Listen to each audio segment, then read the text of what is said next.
Hi friends, good morning. Welcome to XMB. शुरू करते हैं आज का हमारा करंट अफेयर जो कि है 7 जून 2023। राइट, तो सबसे पहला न्यूज़ आज जो देखेंगे हम regarding sports, that is ISFF junior world cup.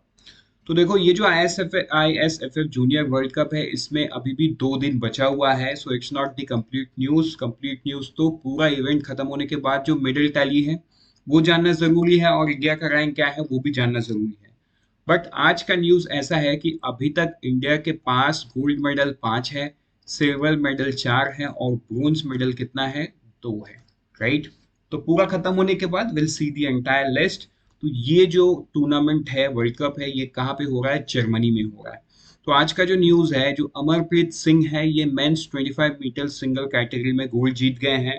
And women teams category 25 metre, मेघना, पायल खत्री, समरप्रीत कौर ब्रार, ये तीनों ने मिलके गोल्ड मेडल जीता है।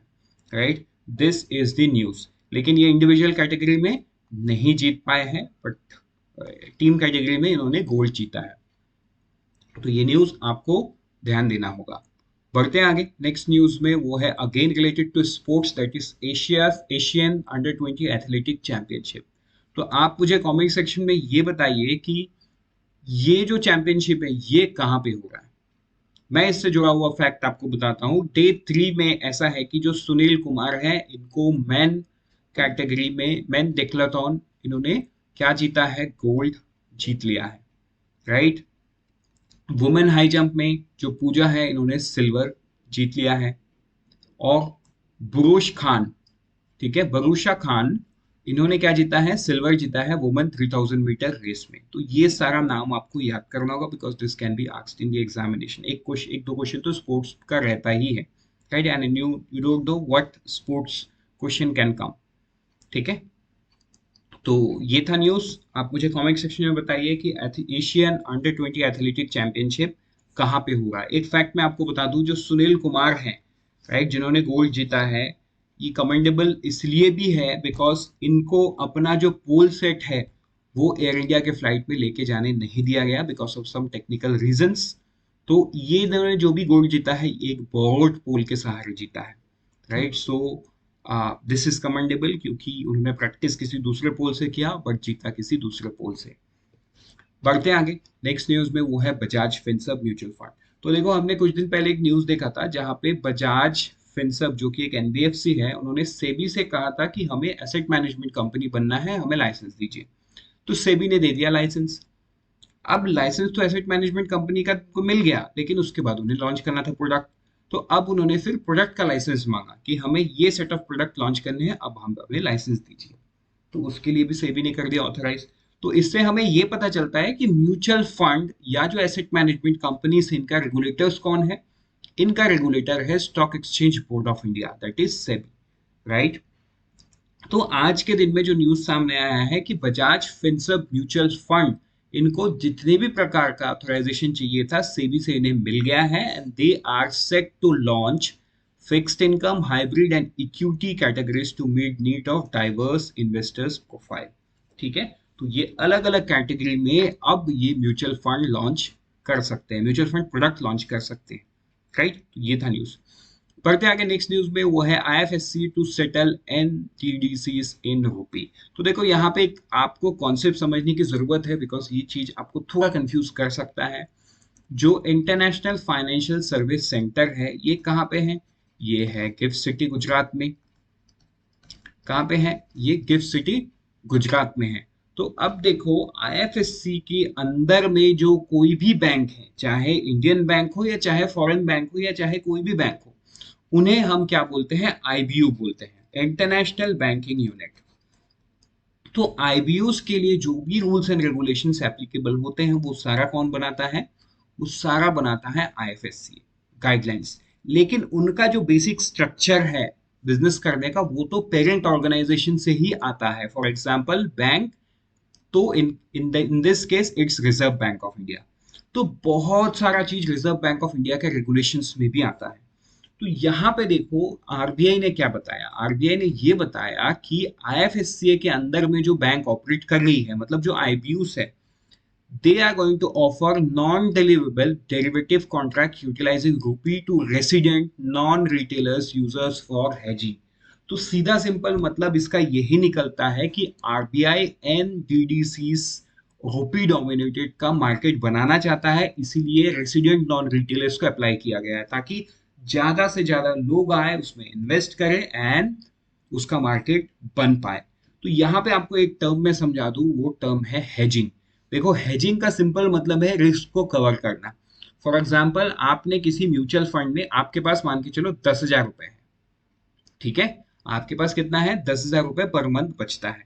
तो आपको किसी ने ये कहा कि एक पर्टिकुलर म्यूचुअल फंड है, इसमें अगर आप कुछ पैसे डालोगे तो आपको 10% या 12% रिटर्न जनरेट करके देगा। तो देखो 10 to 12% return is moderately risky, मतलब ये डेट फंड तो हो नहीं सकता, क्योंकि डेट फंड 6, 7, 8% मैक्सिमम में से ज्यादा तो डेट फंड जाएगा नहीं। तो debt fund is safe, completely safe, क्योंकि गवर्नमेंट सिक्योरिटी में इन्वेस्ट होता है। तो जो 10 से 12% के रेंज में रिटर्न जनरेट कर रहा है वो हाइब्रिड फंड कहलाएगा इन मोस्ट केसेस, जहां पे वो बास्केट मिक्स रहेगा, डेट भी रहेगा, कुछ कुछ मॉडरेटली रिस्क्ड स्टॉक्स भी रहेगा। तो आप क्या करोगे, आप 5,000 रुपए क्या करोगे, म्यूचुअल फंड में डालोगे। अब क्योंकि पता है आपको ये मॉडरेटली रिस्क है इसमें, आप बाकी का 5,000 आप गोल्ड खरीदे हुए हर मंथ। तो इससे क्या होगा, आप अपने जो रिस्क है ना उस रिस्क को क्या कर रहे हो, कवर कर रहे हो, ठीक है। तो ये है इंपॉर्टेंट न्यूज यहाँ पे। हेजिंग का मतलब यही होता है कि you invest in one asset, let's A, and there is a risk involve, to cover that risk you invest in the safer asset called B. अगर आपको ए में नुकसान हुआ तो बी से आपको जो लाभ होगा उससे आपका जो पैसा लगाया हुआ है वो हो जाएगा नॉर्मल, मतलब जो इतना आपने लगाया है उतना ही आपको मिलेगा, आपको नुकसान नहीं होगा। लेकिन अगर ए से आपको प्रॉफिट मिलता है देन आपको तो मतलब आप हो इन्वेस्टर, आप तो यही चाहोगे कि आपको प्रॉफिट मिले, राइट। तो हेजिंग का मतलब यही होता है, इन्वेस्टर क्या करती है, हेज के लिए अलग अलग सिक्योरिटीज में इन्वेस्ट करती है so that they can cover the risk. तो इसके लिए मार्केट बनाने के लिए आरबीआई ने ऐसा अलाउ किया है। बढ़ते हैं आगे। नेक्स्ट न्यूज में हुआ है ग्लोबल ग्रोथ फोरकास्ट। तो देखो जनवरी के मंथ में जो वर्ल्ड बैंक है इन्होंने ये कहा था कि जो ग्लोबल इकोनॉमी है वो 1.7% से ग्रो करेगा। और ऐसा उन्होंने इसलिए कहा था क्योंकि तब तक जो मेजर इकोनॉमी है लाइक यूएस एंड चाइना, इनके मैक्रो इकोनॉमिक कंडीशन सही नहीं दिख रहे थे। यूएस की बात करें तो आपको ध्यान होगा कि यूएस ने कुछ दिन पहले एक बिल पास किया जहां पे वो बिल पे ऐसा है कि वो अपने डेट को इंक्रीज किए हैं। तो उसके पहले बात ऐसी चल रही थी कि यूएस शायद अपने डेट पे डिफॉल्ट कर सकता है बिकॉज यूनाइटेड स्टेट्स के पास पैसा नहीं है। So this was the condition prevailing in the entire globe. अब देखो यूएस के साथ ऐसा हो रहा है, इसका मतलब दुनिया में सच में प्रॉब्लम है, because it's United states, it's because उसका जो करेंसी है वो ग्लोबल डोमिनेटेड करेंसी है। तो यहाँ पे हमें ये समझना है कि तब वर्ल्ड बैंक के सामने जो कंडीशंस थे फॉरकास्ट के, उस हिसाब से उन्होंने कितना बताया था, 1.7। लेकिन अभी जबकि डेटा आ गया है, अगर आप परफॉर्मेंस की बात करो तो रियल इकोनॉमी जो है बहुत अच्छे से परफॉर्म किया है, वेदर इट्स यूएस और वेदर इट्स चाइना, बहुत अच्छे से परफॉर्म किया है। तो in that sense world bank ने ये बोला है कि अब इनका जो इकोनॉमी है वो 1.7 नहीं बल्कि 2.1% से ग्रो करेगा। लेकिन ये जो 2.1% है ये तो फाइनेंशियल ईयर 22 से बड़ा कमी है। फाइनेंशियल ईयर 22 में इट वाज 3.1%, जबकि अभी वो हो जाएगा 2.1%, ठीक है। तो ये था न्यूज ग्लोबल ग्रोथ का। बढ़ते आगे नेक्स्ट न्यूज में, वो है दीक्षा प्लेटफॉर्म।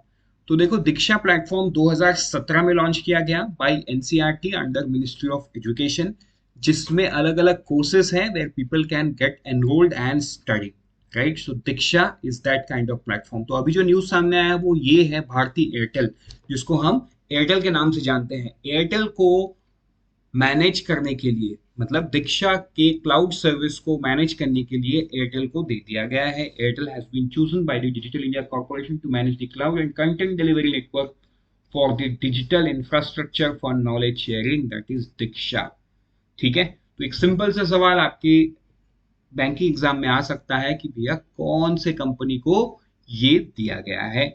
और आरबीआई के ईएसआई में, मतलब आपके फेज 2 में तो सवाल स्टेटमेंट बेस्ड बन सकता है जहां पे आपको दीक्षा बेस्ड स्टैटिक 2 स्टेटमेंट रहेगा और एक रहेगा करंट अफेयर। आपको आइडेंटिफाई करने दिया जाएगा या तो सही है या तो गलत है। ठीक है, तो ये जो न्यूज़ है ये बहुत बहुत इंपॉर्टेंट है छोटा सा न्यूज़ लेकिन इंपॉर्टेंट बहुत है। बढ़ते आगे नेक्स्ट न्यूज़ में, वो है फोन पे को अकाउंट एग्रीगेटर सर्विस का, मतलब फोन पे ने ये बताया कि they are launching the account aggregator service via wholly owned subsidiary PhonePe technology service PTSPL। सबसे पहले मैं अकाउंट एग्रीगेटर क्या है वो समझा दूं। देखो, आज के दिन में हमें जब लोन चाहिए होता है तो हम बैंक में जाते हैं और बैंक हमारा सिबिल स्कोर चेक करती है, credit history, and based on that bank decides कि हमें लोन देना है कि नहीं देना है।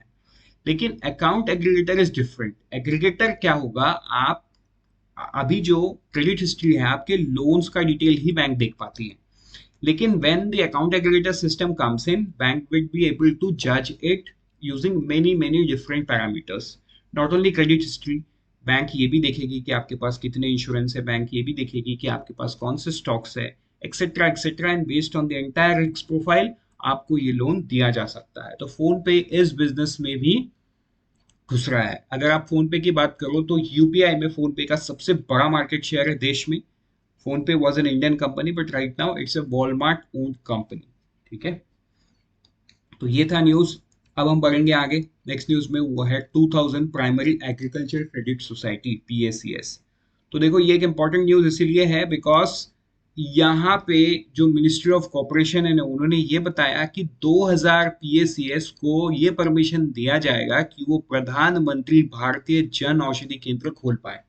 अब ये PMBJ प्रधानमंत्री भारतीय जन औषधि केंद्र क्या है, ये वही स्कीम है जिसके तहत गवर्नमेंट लोगों को जेनेरिक मेडिसिन बहुत ही कम दामों में मुहैया करा रही है in small Tier 2 Tier 3 cities. मतलब ऐसा नहीं है कि Tier 1 में नहीं है, ये Tier 1 में भी है।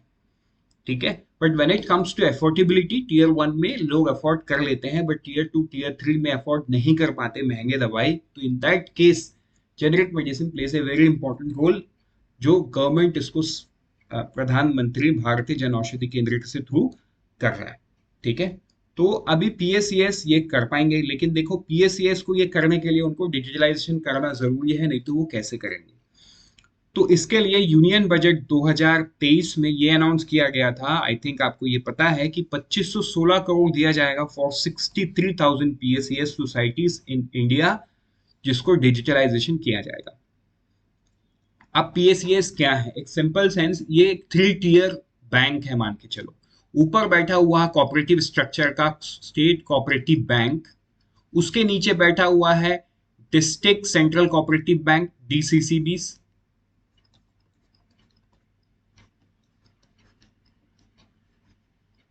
उसके नीचे बैठा हुआ है PACS। तो कोऑपरेटिव बैंक को जो भी अप्लाई करवाना होता है वो फर्स्ट हैंड लेवल पे करवाती है using PACS। So PACS deals directly with the farmer and provide short term and medium term agriculture loans. ठीक है, जो देश का पहला PACS है वो 1904 में खुला था, 1904 पे। रिजर्व बैंक ऑफ इंडिया की डेटा की बात करें तो दिसंबर 27 2022 के हिसाब से देश में 1.02 लाख PACS है। At the end of March 21 कितने हैं, 47,297 प्रॉफिट में है। तो देखो ये एज एन इंफॉर्मेशन है, आपको ध्यान में, मतलब आपको याद नहीं करना है but yes you should know. With this, we are done for the day. Let's meet tomorrow morning once again. Till then, unfold your potential with IXMB. All the best for all the exams that you're preparing, and always remember IXMB helps you prepare 50% faster.